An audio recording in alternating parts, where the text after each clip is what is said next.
Hello and welcome. I am Scrapperlock, and this is City of Heroes. We're with Liberty Lass, who needs about 3/4 of a million XP to go to get to level 47. She's our brute. And we are on Tina McIntyre's Instant Army story arc, which we're trying to get done because it's capped at level 45, and I definitely want to do that before we hit level 47. So right now we're at level +2, which should get us level 47 missions. We'll see how we do with this. Right now we are looking to, we gotta go to Peregrine Island. We're looking to place dimensional scanners. We're on part 10 of this arc. Can't remember how many parts there are. I thought it was 10 or 12, so obviously it's not 10, right? Um, so my guess is there are a couple more parts. We may finish it this episode. If we finish the arc, we might level. Don't really know. Depends on how big these missions are, and it also depends on how many XP we're getting per story arc, and I don't actually have a sense of that. Usually it's about a bead. We have just over two beads to go, so we might level up depending on how many parts there are to this.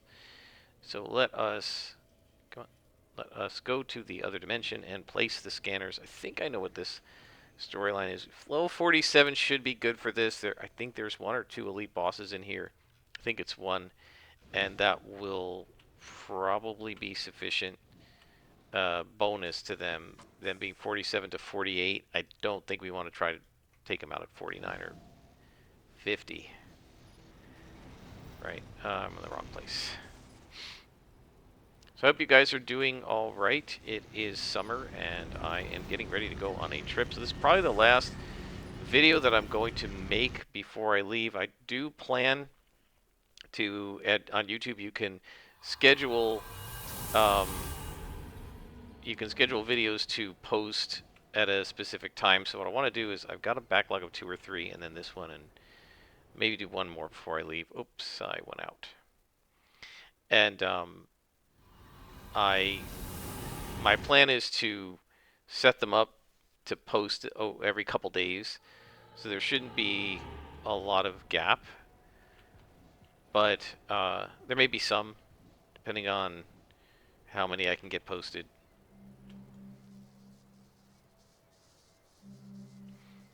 So we have to place 5 scanners. So this is the idea: is they're not actually here until we place them. Not quite sure, as strong as she is, how Liberty Lass is carrying 5 things that are triple her size around in her pocket. Maybe she's got a little extra dimensional space in her cape or something. Back in the old Daring New Adventures of Supergirl comics, Supergirl used to carry her, um, let's see if I can show you. She used to carry her secret ID costume right on the inside of her cape.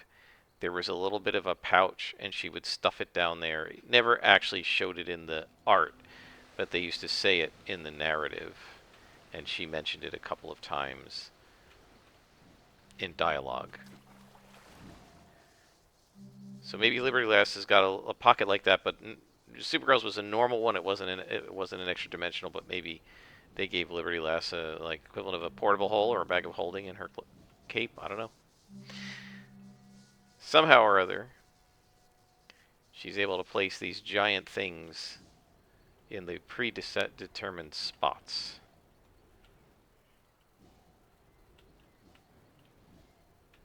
Okay, so there's nothing over here. Oh, there's one.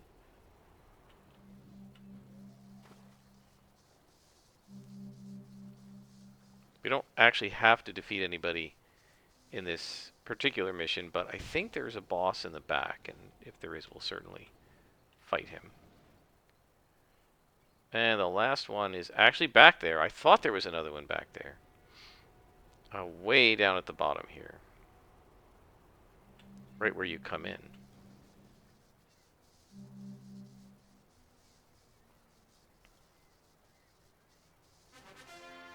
That's the mission, but let's see if there is a boss or an elite boss at the back. If there is, we'll fight him. Used to be right here, but it might be a different mission. Okay, well, I don't see any bosses, and there's no point to fighting Yellow Khan devouring Earth, so we'll just head on out. So I hope you guys are having a fun summer. I've mentioned before that I've been watching some videos of somebody who's building a park in Planet Coaster, and I really think I want to get that game. I know it's got bugs in it, but it looks like so much fun, and I used to really enjoy making amusement parks. And one of the things is that you want to make like an amusement park that maybe has a general theme, but then different areas, like how Disney World. Oh, stop the invasion. Okay. Let's try it at +2, and we'll see how we do. How Disney World has like Frontierland and Adventureland and stuff like that.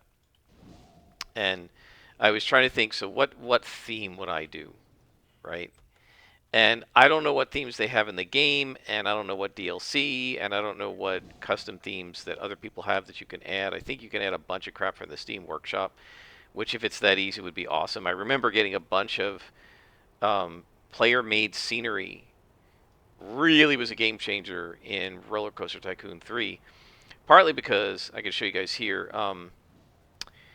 You could lay paths down. You had to lay paths down in the game for the NPCs, right? The peeps they used to call them, the customers to walk around. That's normal. And if you were laying scenery down, like if you're trying to lay a wall down, you could lay it parallel to the street, but you couldn't lay it on top of a path, right? And so there was all this like collision detection, and you couldn't really turn it off with the scenery that came from the game. But player made scenery, like that other people made, they had it turned to just be have no collision. And so you could actually build things over the road and stuff, which you couldn't do with the game scenery. And it looks like you can do that now with the game scenery in Planet Coaster, although I'm gonna have to like do tutorials and stuff with it. But I was trying to think, like, so what sort of a theme would I do? I remembered doing Hero City. I called it. It was for City of Heroes because I was playing City of Heroes back then when I was playing RCT3. I guess it was like 2005 or 6 or something. And you can look up the dates. If you can look up when the Wild expansion came out, I can't remember what it was called, Wild Adventures or something, but where you had animals, where you could do like an animal park as part of your theme park. Oh, this is a buddy. Um, I couple buddies. I bought it right when the Wild one came out, I think. Or I remember that one coming out, and so I think I had the original, and the Wet and Wild one, the water park one, was already out. I bought the original, bought the water park, and then when the Wild thing came out, I bought that. This was all on discs because I didn't know anything about Steam. I don't even know Steam existed back then. It was around 2000. I think it was around 2005 or 6. Super fun. Really enjoyed doing all of that. And making Hero City was a lot of fun, although it was more than my computer could handle, and I ended up having to abandon it. Hopefully, since Planet Coaster is about an 8-year-old game now, and I have a rock star computer, it shouldn't give me any trouble to do a really good park. But I was thinking about, okay, what would I do? I could do a City of Heroes themed thing again, but I've done that before in Roller Coaster Tycoon. I would like to do something different. And again, I don't know what types of assets are available. So I don't know how possible it's going to be to do this, but I bet it will. So, there's a boss. But it's not... Alright, let's do a taunt. I'll try to keep the NPCs alive. We'll see. Yeah, if they're going to stand there, it's going to be hard to do. So... I was thinking about, okay, what could I do? I better go after this boss. Hang on. Where is he? And so one of the thoughts I had was that I could maybe do something based on role-playing games that I've been playing, right? And so immediately I thought, wait a minute, I could call, you know how you have Disney World, and fictionally there's Wally World, right, from National Lampoon's Vacation, and you can have various other worlds. The one guy who did a really nice one was called like Euro World or something like that because it was in Europe. Man, did that guy do a lot of damage to me. I had to use every single heal to survive that.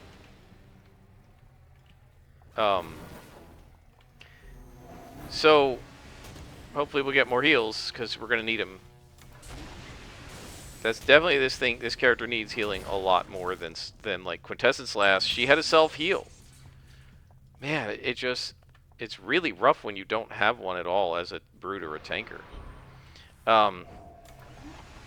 So, and you know, it's funny. So her Phoenix didn't have one, but she didn't really need one because she wasn't getting hit that much. There's a Neuron. Oh, he's an elite boss. All right, so man, this is going to be hard to do without a green. Let's go fight him. And oh, you know, this thing is going to run out too. All right, I'm going to actually abandon this guy and I'm going to go get some more greens because we're going to need them. I mean, obviously. So we'll take that out. We'll leave that there, and I'm going to go get some greens. So anyway, I was thinking about what kind of a world I could do, and I thought I could make a Savage world, right? I could create a theme park and use all of the settings of Savage World. So there could be a Deadland, right, for Deadlands, and there could be a Holler for the Holler, and there could be a East Texas University, and there could be a Superland or whatever for the Superpowers Companion, and a Fantasy Land for the Fantasy Companion, and a Science Fiction Land for the Science Fiction Companion, and basically use all of the different thematic elements of the various Savage Worlds settings, the Savage settings as they call them, to create an amusement park that has all of those kinds of themes. That might be really cool, right? So like ETU, you'd have some kind of a, like, it would be set up like a college campus, and then each of the campus buildings would be some kind of a ride. And, you know, Deadlands would be Wild West type stuff. And I don't know if our buddy is going to be there. Yeah, here he is. Going to join us? Hey. Going to come along? Okay. Holler would be, you know, Appalachian Mountains type stuff. One of the things that might be a little hard about it is most of the Savage settings have some kind of a horror along with them. Is this an ambush? And I don't want everything to be horror based, but I don't know. You know, I thought it's something that might be really cool. And if it's possible to import custom assets, I could even get the Savage Worlds logo and import that in. So that might be really cool. So now, are we going to be able to take these guys out without aggroing Neutron? I think so. Back around the corner. Okay. Mostly I wanted to make sure to do that because I want to be able to use Strength of Will again against him. And so we're going to have to wait 45 seconds, so I will pause it here and I'll bring you back when Strength of Will recovers. Alright, we're back. We're just about ready for Strength of Will. This is an elite boss, so we'll go ahead and fire up our defenses. We'll start hasten going. And then each of those, and off we go. Hopefully the buddy will help us a little bit. So one of the things I definitely notice rewatching these is I can see when they're debuffing me, I do notice the red up here. He said, why don't you have it up there, right? Why don't you see it while you're playing? Because I'm looking down here at the cycling, I'm watching my inspirations, I'm checking my health bar, checking my endurance right there, right? And I don't always have time to look up there at the numbers, right? If I'm fighting minions or something, sure. You can see our NPC is about to die, even though I've been keeping aggro on the boss. So we didn't actually need the health in this particular case. The regular boss was tougher, but also the regular boss wasn't working against 3 Lux. We are going to have to defeat antimatter, so unless we get lucky with what we pick up as we go, I'm probably going to have to fly back out again and get some more inspirations. Yeah, with the elite bosses, you really do have to have the right set of inspirations, or you will lose. At least this character will. I feel like Silver Phoenix didn't have this this many problems. And again, I think it's because of the defense set versus resistance, and how much she just dodged.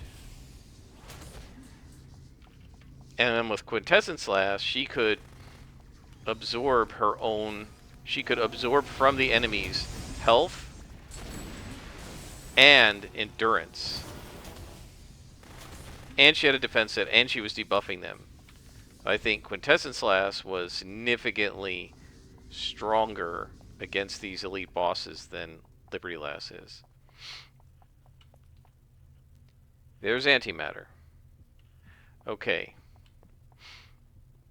Alright guys, I'm going to pause it here. I gotta go out and get the right set of inspirations, and we gotta wait for this thing to finish.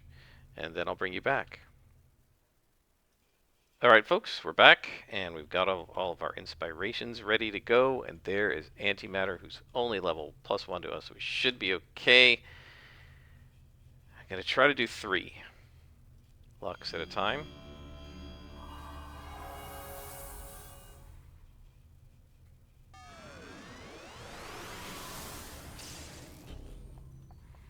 And just try to pound him as fast and hard as we can. Now he definitely debuffs. Right, so he's got me down, even though I've got all that luck running. Look how much he has me debuffed. That's insane. Probably should have brought more heals with me.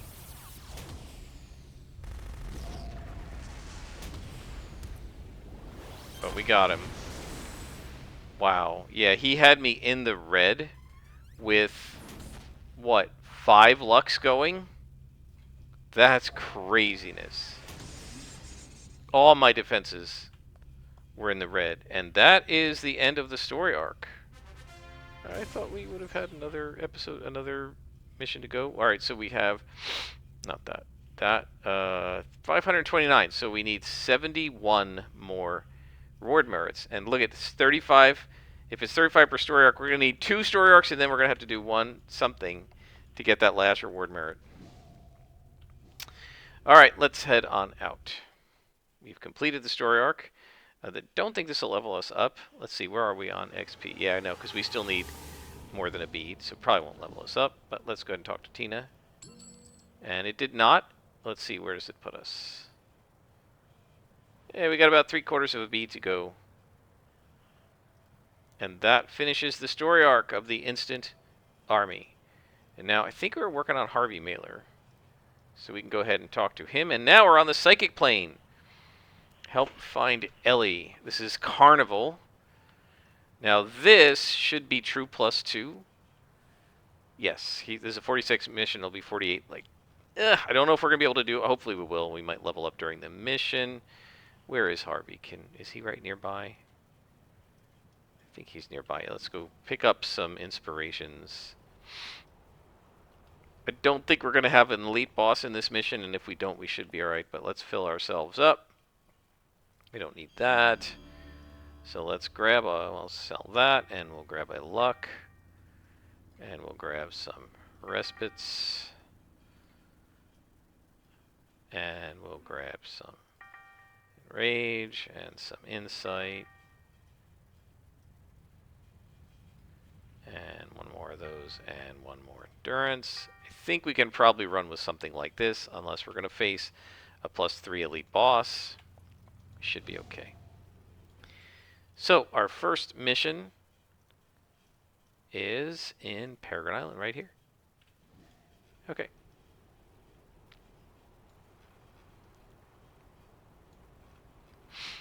Yeah, so, I definitely feel like, obviously, with something like Planet Coaster, I'm not going to try to create the Savage World custom amusement park on the biggest map, you know, the day I get it. I'm going to play the tutorials and stuff and whatever the campaign is where it teaches you stuff, and I'm going to have to watch video tutorials about how to build buildings.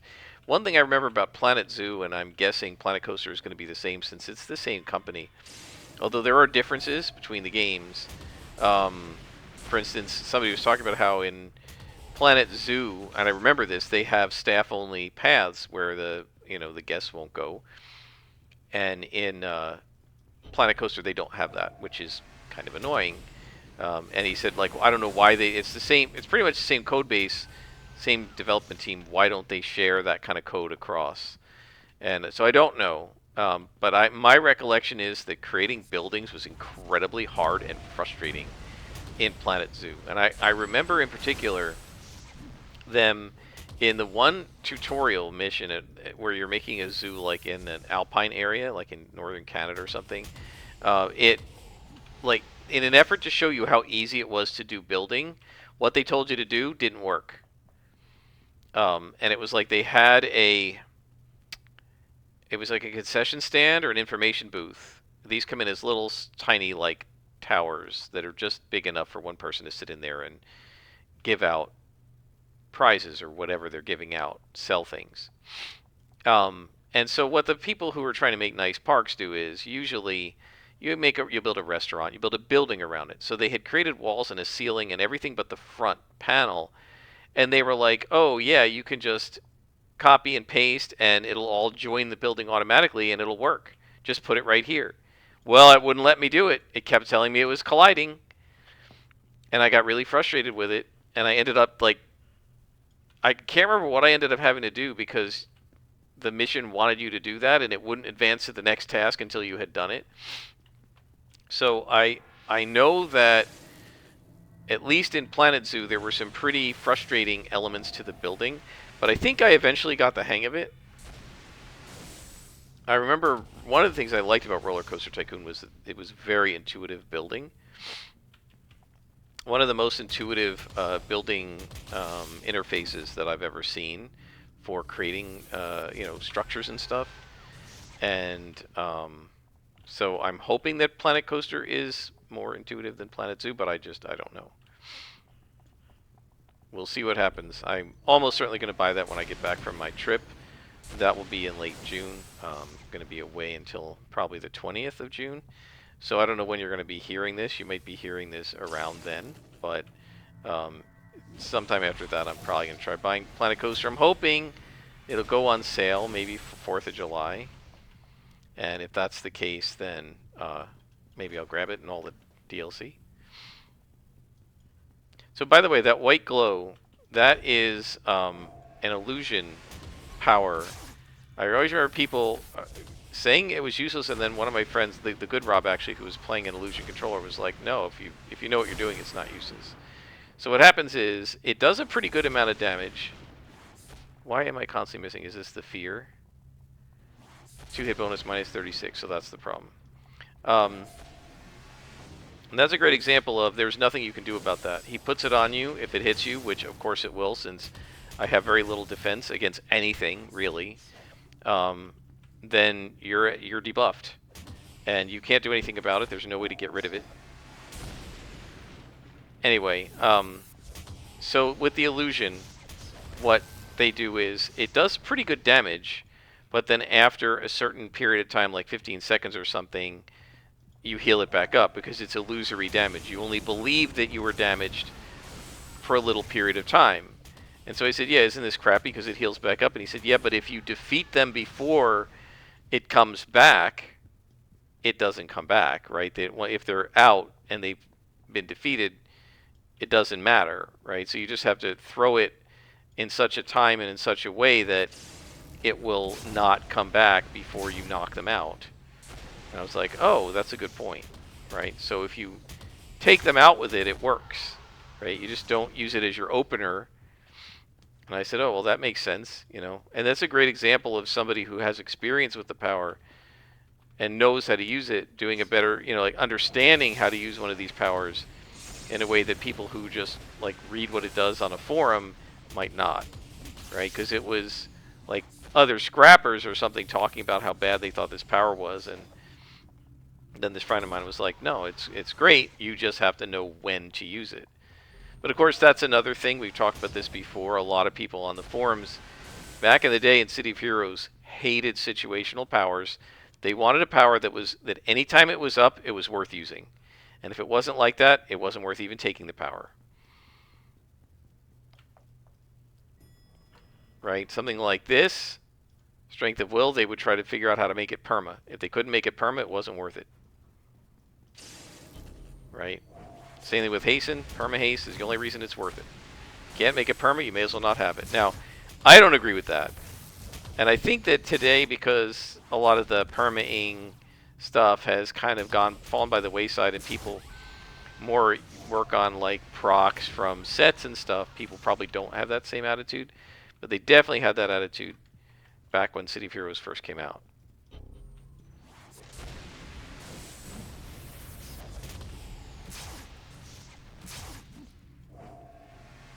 Has she debuffed me there? No. A little bit. 58%. She probably hit me once. You can see my base to hit on these guys is about 89 when all of the normal stuff is accounted for. It's a misnomer. It's not base to hit is 75, right? Unless you're a martial artist, then it's 85 percent, right, for a player character. And then what your hit rate is modified by all of your bonuses and penalties and stuff. When I say base to hit, I mean without any buffs and debuffs running, where I'm at by default fighting these guys who are +2 to me is about an 85.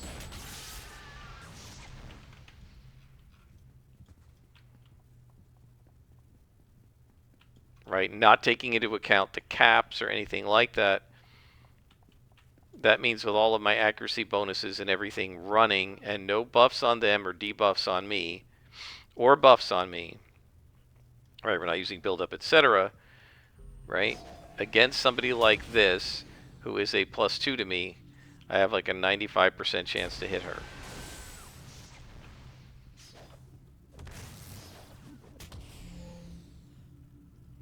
Right? And then if you make them red and they're up another level, right? So that they're +3 to me, then you're looking at 85%, which means a +0 would be 105%. Right now, again, you can't get to 105. The game does cap it. But when I say my base to hit against white cons would be 105, that means without them running any debuffs or buffs, without me running any debuffs or buffs, just my basic character's current abilities with her enhancements and nothing, and her toggles, but no instant powers running, and not having been hit or debuffed by the enemy, my to hit would be 105 capped at 95 against a white con. So if you want to know what would it be against +4s, well, subtract 40 from that, it would be 65. Roughly. It's not exactly 10. I think it's like 9 point something, but it's roughly 10. It's the easiest way to remember to just remember it's 10% per level. Now we have leveled up, guys. We are now level 47. That makes these 48s +1 to me.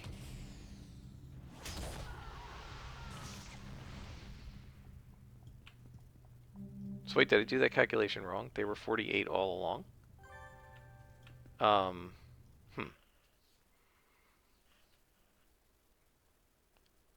Yeah, it's hard to... you can't do it against white cons because I'm over the cap. And so it'll just say 95%. So maybe I was even 95%. Yeah, I think that's right. It was 85 against the Reds, right? The Reds were 1, 2, 3 +3. So 85% against the Reds means I'm 115 base. Okay. Something like that. It's hard to tell because of the cap, right? You can't just face white cons and see what your base to hit is when you have as many accuracy enhancements as I do, right? Because it goes way over, right? I mean, you can figure it out. So let's just figure it out. So let's see. If we look at um, energy transfer has an accuracy of 1.2.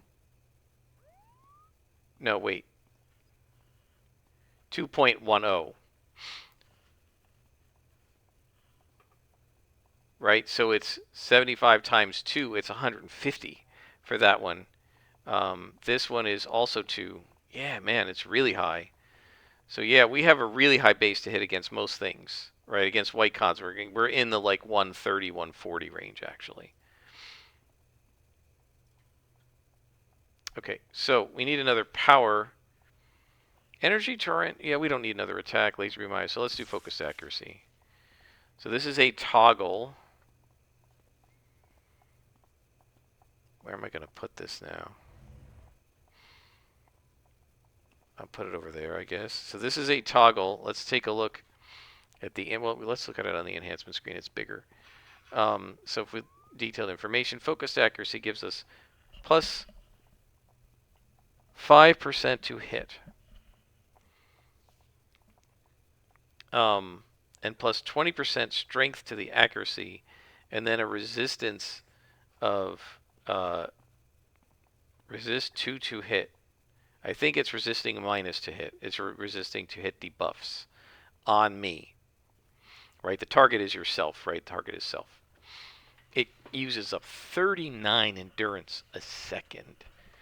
Right? Compare with the other toggles.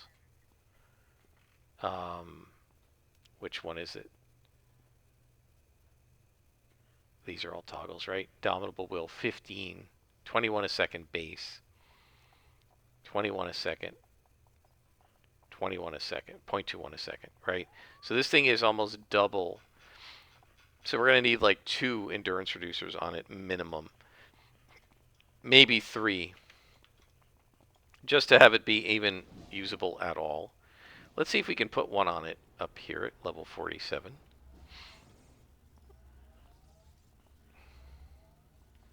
So we have 6 more enhancement slots coming, 3 at 48 and 3 at 50, and 1 more power. Honestly, I have no idea what power I'm going to get. What did I come in here for? I came in here for enhancements. So let's see, do we have an endurance reducer? I think we do, yep. Let's grab a level 45 endurance reducer. And we will slot that right in there. So at least now it's only doing 0.28 a second. Still too much, but if I find myself unable to hit, we get a bit of a buff. Okay, so let's talk to our contact. And now on the psychic plane, we have to... Ellie met with Percy Winkley right before she was kidnapped, so let's go to Maria Jenkins and ask her where we can find Percy Winkley. And I believe Maria is in Peregrine Island. Yep. So let's go talk to her.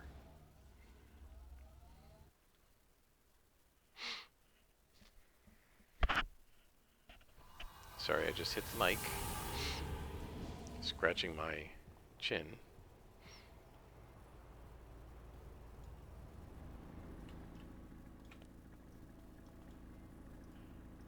Now we have to find Percy Winkley, and he is in Brickstown. So, back to the base. So we're level 47, guys. 3 more levels. 47, 48, and 49. And we are done with this character. And I am enjoying her, but I am really excited to try Dominator.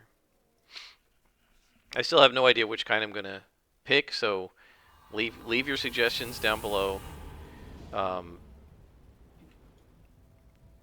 Which one's your favorite? Which one would you like to see me try? Which one do you think I'll enjoy?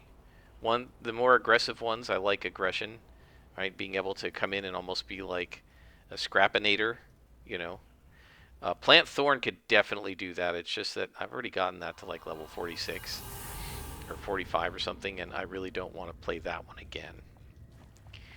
Okay, so this mission should be, yep, it's level 49. And we are getting toward the end, guys. I really, how long has it been? 6 months that I've been playing this character. It doesn't feel that long. It feels like we've gotten up very quickly.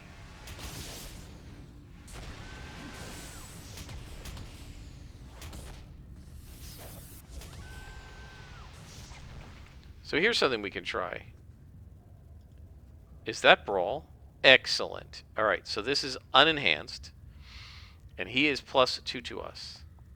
So let's take a look at what our 2-hit is with Brawl. 59. Okay, so +2.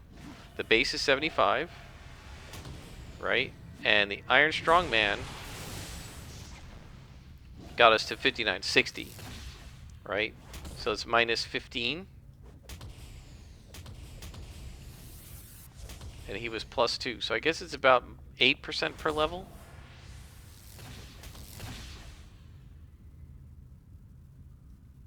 He apparently did not have any defensive buffs running, right? Because otherwise we would have had a lot less than a 59% chance.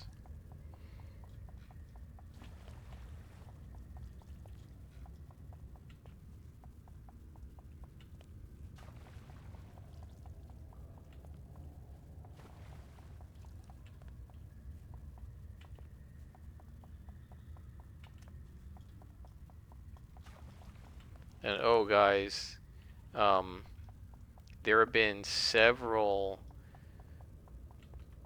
different, what should we call, in different entertainment media, movies, television, video games.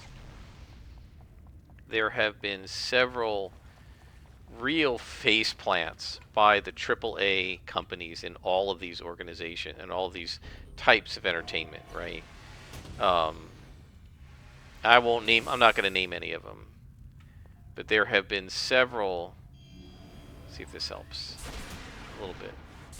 There have been several, like literal face plants, and it's been really interesting to watch the rage coming out of the creators and blaming the fans for not liking their creations. It's almost as if it's like you're evil if you don't like what they did. It's really funny how entitled these creators are, the game designers. It's not really the game designers, right? The game designers are just the poor guys sitting, working, 80 hours a week, sitting at their computer, programming, writing if-then statements and go-to loops and all the other subroutines and methods and function calls and all the rest of it that are designing games, or the person who's creating the art assets. For example, I remember there's a thing in American Truck Simulator, one of the national parks. I remember, so Yosemite or one of them, and you're not allowed to bring a trailer in. You can bring your cab in, but you cannot bring the trailer of a truck in. You'll get fined. And the GPS will take you through that park, and it's just absolutely gorgeous. But it's sort of pointless because you're not allowed to go through it. You have to go really slow. Most people say, I try to avoid. I try to program the GPS in the game to avoid it. The problem is, you can't permanently program the GPS to avoid it. You have to tell it every time, and you have to realize the trip is going to take you there.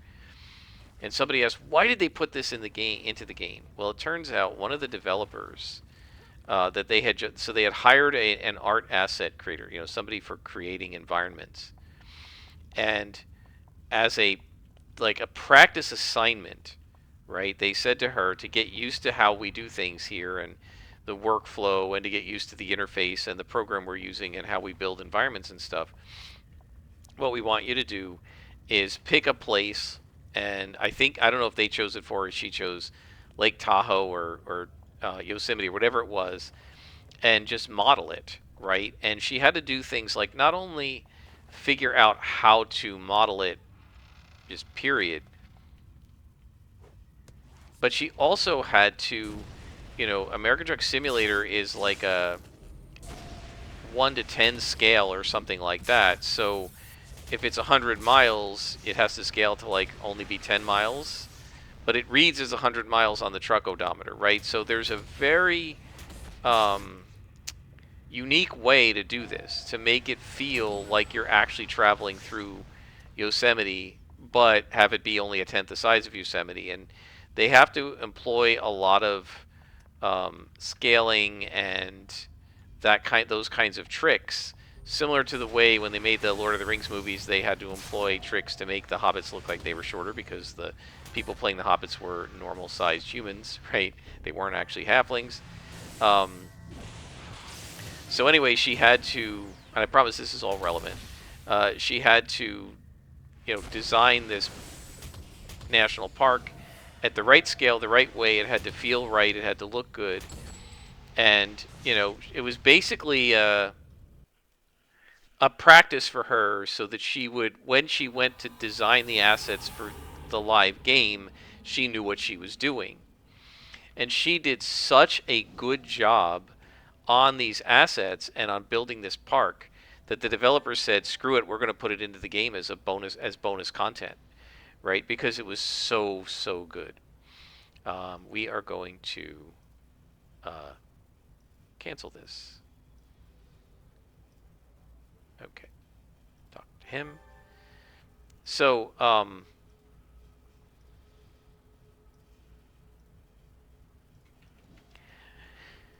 So these are not the developers I'm talking about. When I'm complaining about how developers treat video games and stuff, she has nothing to do with like the DLC policy of SCS software, how much they charge for the DLC, which DLC they decide to put out, what trucks they decide to lease from Scana or whatever the company is. Like, she has nothing to do with that.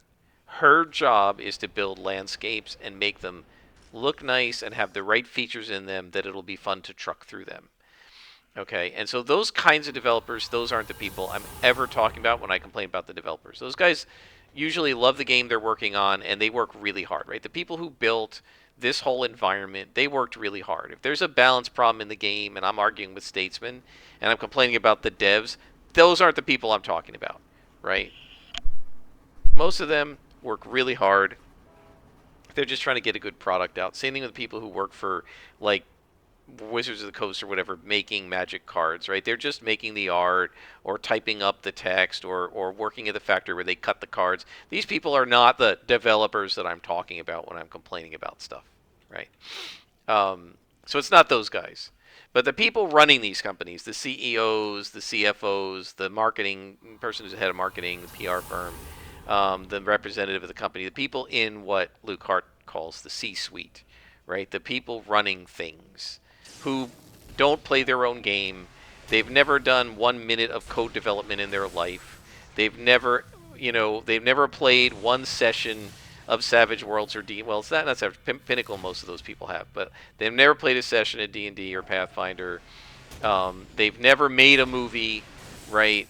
And they think they know what it's like to make a movie, and so it's those people who are running the show that are the ones who are the most upset and offended that people don't like the product that they ordered the people under them to make, often against the advice of the people under them, right? So often the people underneath the lead developers are telling them, no, no, no, don't do this. The customers won't like it, and the lead developer thinks they know better, right?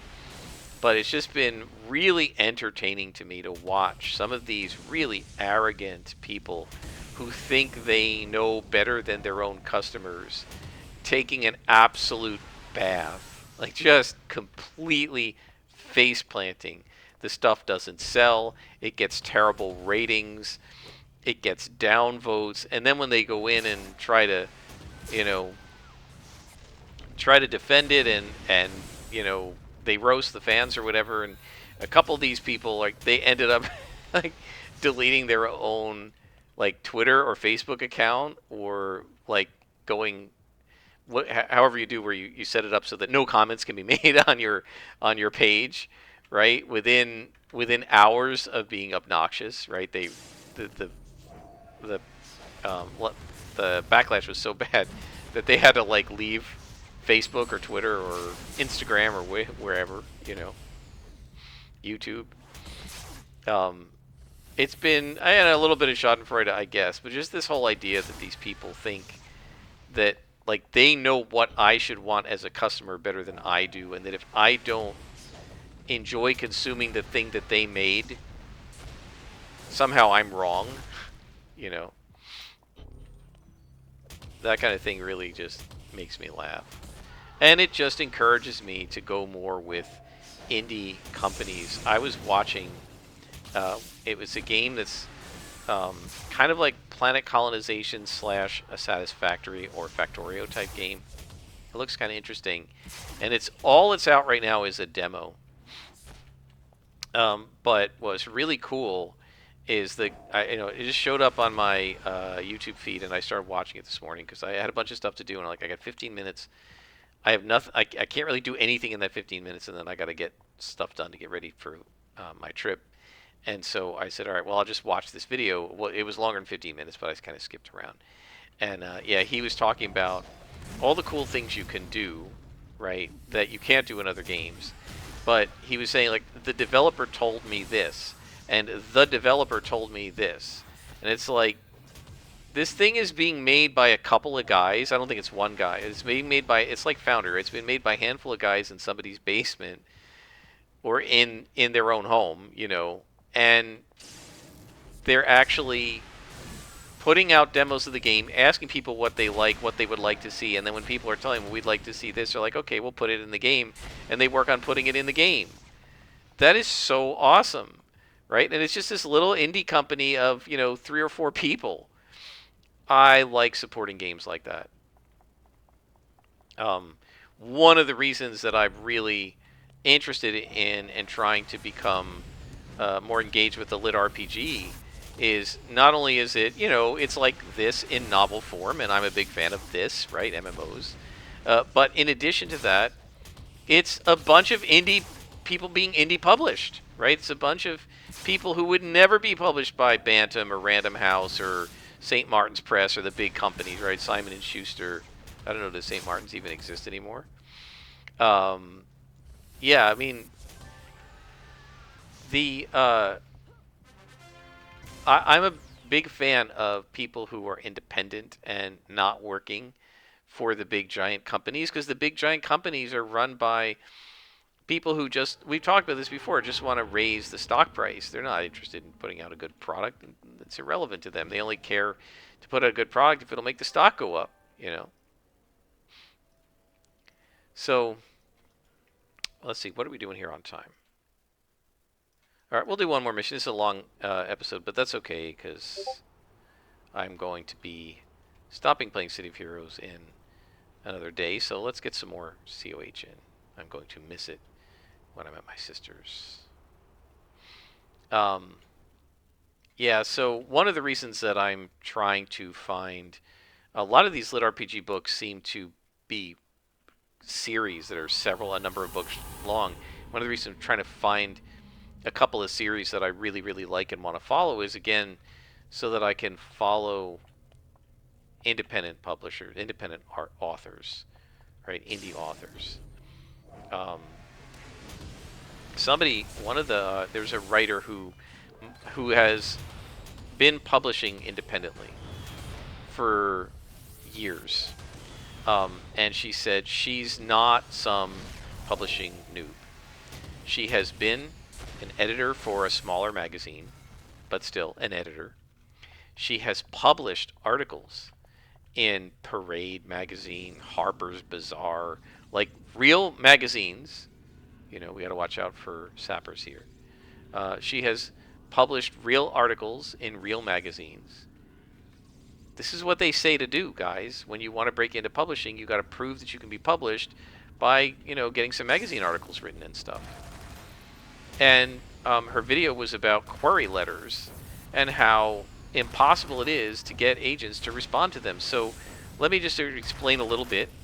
One of the things that I've been writing for a long time, but my enthusiasm for it dramatically reduced when I found out how hard it is to not just to get published. I understand that's hard. You got to have a good book. It's got to be something people want to read.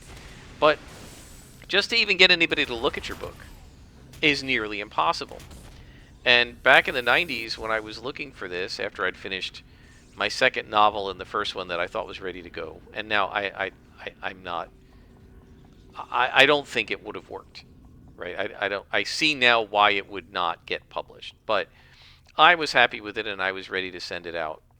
And um, so, in order to send out a book and have it actually considered for publication by a publisher, a traditional print publisher, right, like Random House or Del Rey or something like that, M- most publishers will not look at a manuscript submitted by an author. It sounds really weird to say that.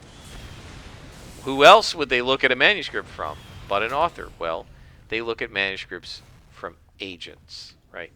The publishers trust the agents to weed out the chaff, right? They trust the agents, that the agents have a reputation to maintain among the publishing world.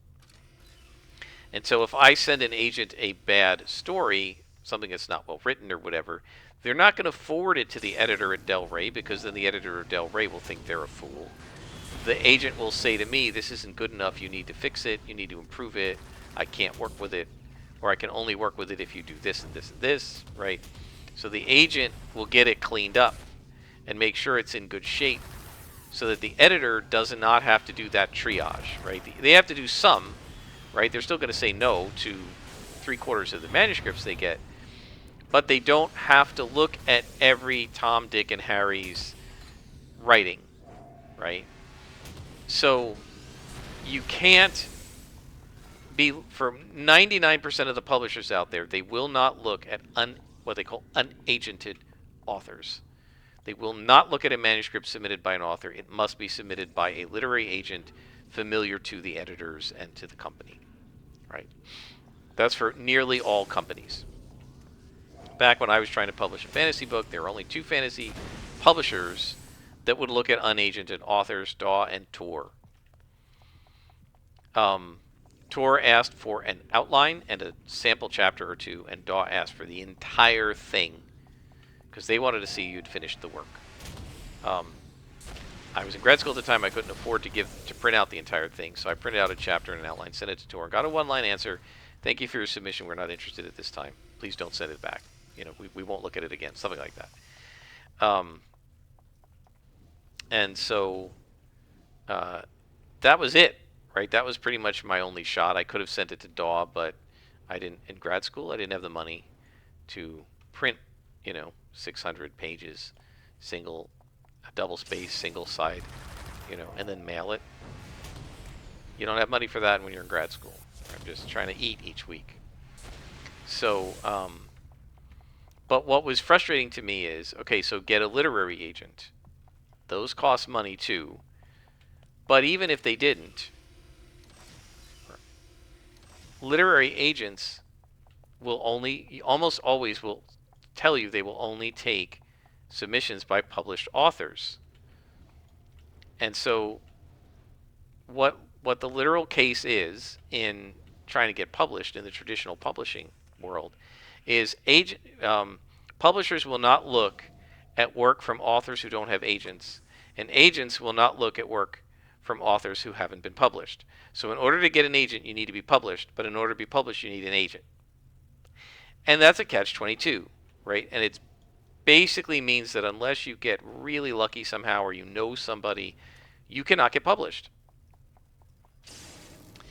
And one of the things they say is, in order to be a published writer for an agent, they used to say, you don't need to have published a novel, right? The way to get around this catch-22 is you could publish short stories in magazines. If you published a couple of mini novels serialized in Good Housekeeping or something like that, or if you publish some stuff in the magazine of science fiction and fantasy, or wherever your genre is, right? Mystery magazine, Dragon magazine, right? If you've had a couple of things published, then you're a published writer, and the agent will look at you, right? And so what you're supposed to do is send the agent what's called a query letter. And in it, you tell the agent, I'm a writer. I produced this book. It's about this. Da da da da.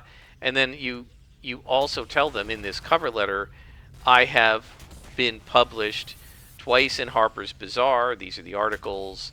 I've been published once in Parade magazine and once in the magazine of fantasy and science fiction. Right. And the agent then knows that you're good enough that an editor of a magazine has taken your writing and printed it. And they can go and look at those articles and the things that you wrote and see if they think they're any good. And this gets you a foot in the door. And I remember a really good friend of mine saying, well, you're a scientist, right? We have to get peer-reviewed publications. Guys, it's easier to get peer-reviewed publications in science than it is to be published in fiction, which is stunning to everyone in science because, we always think it's hard. In science, all they care about is that you have a peer-reviewed publication. If it's not peer-reviewed, right, it's not impressive. But in the world of fiction, it's even harder. So he said, well, get a couple of peer-reviewed publications. You're going to do that with your thesis and stuff. And then once you have that, can't you say to them, I've been published in like Marine Science Magazine or whatever, the Journal of Marine Experimental, the Journal of Experimental Marine Biology and Ecology, the Marine Ecology Progress Series, and Animal Behavior, right? And at least it's publications. I don't think it would matter to a fiction agent, right? But again, it's better than nothing. So anyway, what this woman had done was what they tell you to do. She said for the last 15 years, she spent several years, like 2010 to 2015 or so, in editing as an editor of a couple of smaller magazines, one at a time, right? And she's had, about a half a dozen articles published in local and national magazines, right? So she has a record of editing and publishing in printed works. This should be enough to get her manuscript a look. Now, how do I know her manuscript didn't get a look? Because you don't send the manuscript, you send the query letter. And then if the agent is interested, they'll write back and say, okay, send me a few sample chapters. Let me take a look at it. She said she had sent out for the one novel that she finally, gave up and published independently. She said she sent out over 100 query letters to over 100 literary agents in the United States, and not got a single response. Not no thank you, maybe later. They ignore her. They don't even have the courtesy to say no. And she said, look, I know they're busy and stuff, but not a single one even responded to her. And in her query letter, unlike most authors who were just saying, here's my book and what it's about, she was able to say, I've been published in all these other venues, and I was an editor for 5 years.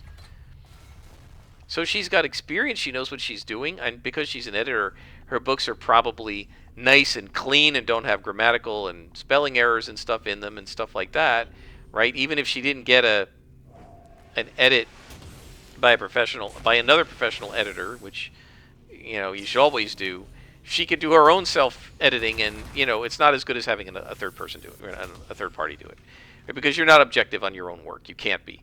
But I guarantee you, her work is a lot cleaner than 90% of drafts that haven't been edited by a professional editor, because she is a professional editor. And no response at all. Nothing. And then she wrote a second book. Same thing. She sent out hundreds of query letters between these two books. Nobody even responded to her. This is the way it is in the traditional industry. Why? Probably because she wrote books that aren't in the trend, right? And the agent's looking for the next George R.R. Martin or Brandon Sanderson, right? He's not looking for the next nobody, right? They don't want, mid-level authors that get some success. They want a bestseller. And that agent wants to hitch his wagon or her wagon to the star that's going to go all the way up into hyperspace, right? And so, so she was saying she finally gave up and she published independently. And she was talking about the mistakes she made doing independent publishing, and she said, I still would like to get my book to be published traditionally because it gets it into physical bookstores, and there are still a lot of sales being made in physical bookstores. I mean, I went at Barnes and Noble to get some books to read for the summer, and I had to wait in line to buy my books. Right, both times I went in the last like month, I had to wait in line, and I was, actually. And I've had this experience before. I go to Barnes and Noble and I pick out like 3 or 4 books, and I think I've got a lot of books, and both times the people in front of me had way bigger stacks of books to read than I did. Now I don't know if they're buying for themselves, or they're buying for other people, or gifts, or whatever, but there still is a very large percentage of the public that reads physical books and buys them in physical bookstores. And you're missing a lot of that market if you only publish self-publishing Amazon Marketplace, right? What is it? KDP, right? Kindle Desktop Publishing. But that's all that was available to her, right? It's all she could do. And so she was talking about that, and so it's authors like that that I want to support, because I feel like the way publishing works, just the same way as the way game developing has come to work, the way movie making has come to be working, TV show development, it's all broken, right? The mechanisms that used to be in place to ensure that high quality stuff got produced, which isn't to say that everything was always high quality, but there used to be mechanisms in place to stop the low quality stuff from getting in. But instead, what's happening is terrible stuff is getting in, and the good stuff is not being given review at all. And it seems to all be based on whether something is superficially following the trends, right? Oh, there's a trend for this thing now, so there's a trend for things like Game of Thrones, so we'll publish anything like Game of Thrones, or what is it now, ACOTAR, right? A Court of Thorns and Roses. Anything that's like that we'll publish, no matter how bad, because that's what's trendy. But if somebody writes a really good story that's a murder mystery or something, we're not going to consider that because it's not the trend right now, you know. So I don't know. I think there's a lot of. I mean, these fields have always been somewhat trendy in the sense that they follow the trends. It's risky to publish, right, because it's expensive, and they kind of need the book to sell well, or they're going to take a bath. But using the mechanisms they have in place now that are basically gatekeeping the good work out to supposedly mitigate risk, these guys have face planted.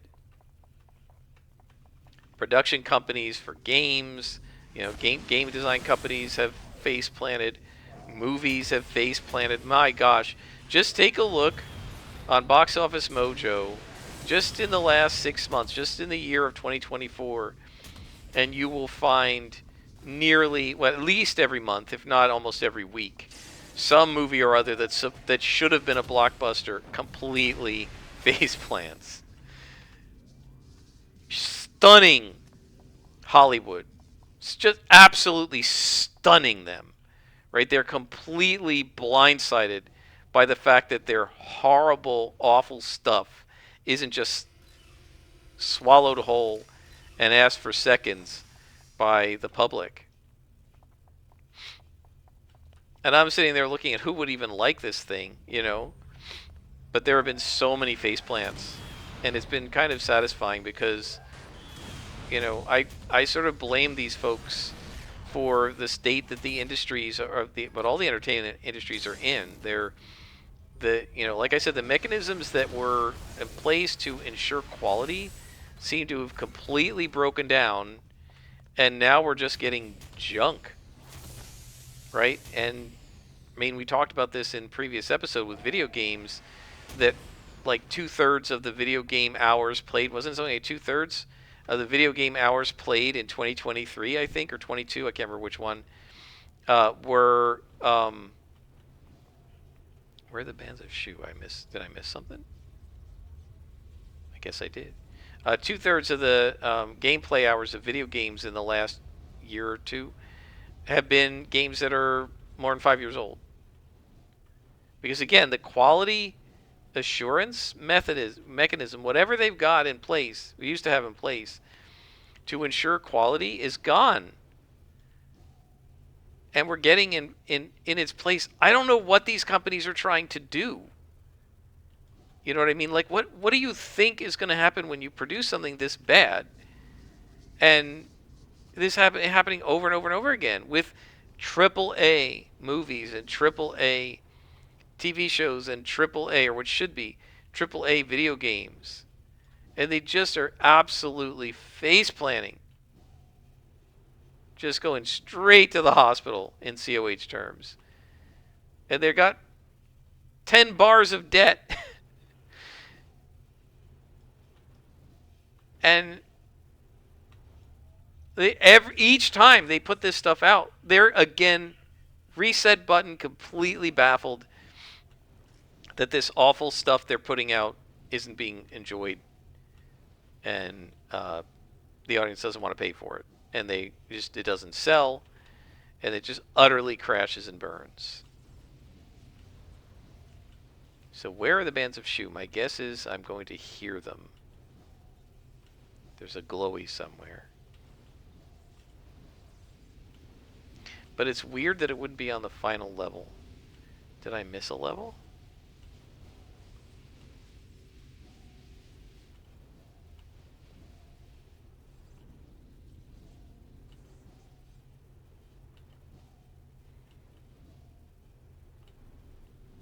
Maybe it's in this way.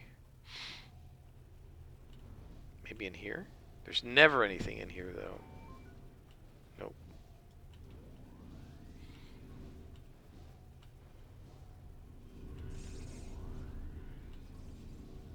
This room, maybe, because there's so much sound. I might have missed it. Doesn't look like it.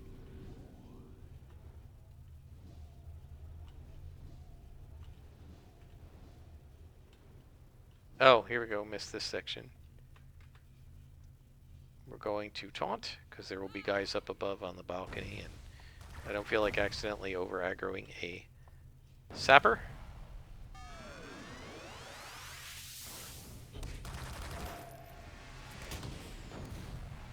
So yeah, I don't know, when you get these developers, and like, again, it's not the developers, right? The CEO of the company, or whoever's in charge of the PR, telling us how wrong we are not to like their product. I absolutely love it when they faceplant. They deserve to. So there's nobody up there.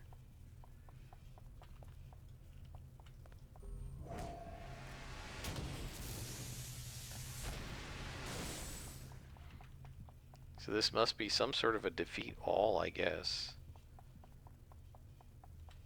I hope it's here somewhere, because I don't know where else it would be. Maybe after we defeat them all, we'll find out that it wasn't here.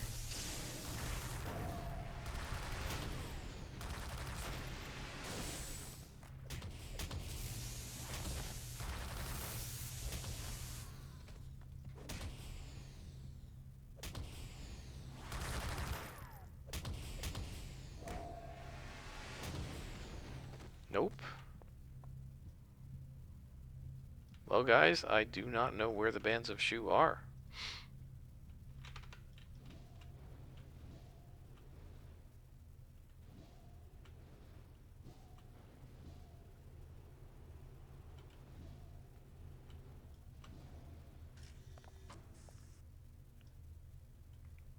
I can't believe it's up this high. It's got to be on the last level, no?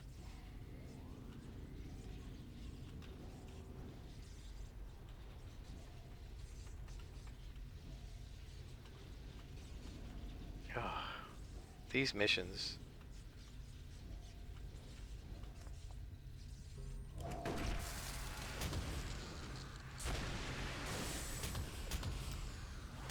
would like to have a long conversation with the people who designed these level 40 plus missions.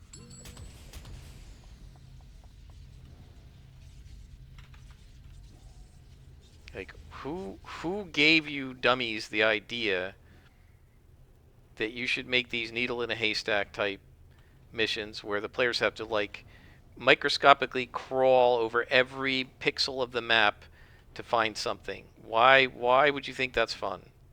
Who told you? Was it Statesman? Because he had some weird ideas about what players found fun.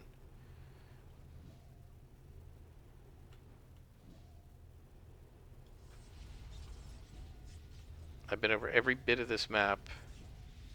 I find it hard to believe that it's on the first level. This is the first level, right? Yeah, there's the entrance. All right, guys, I'm going to look for it. If I find it, I'll bring you back. Okay, so after defeating the last guy, it finally showed up.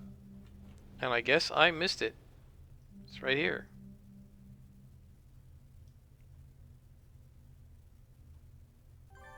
And that is the Bands of Shu.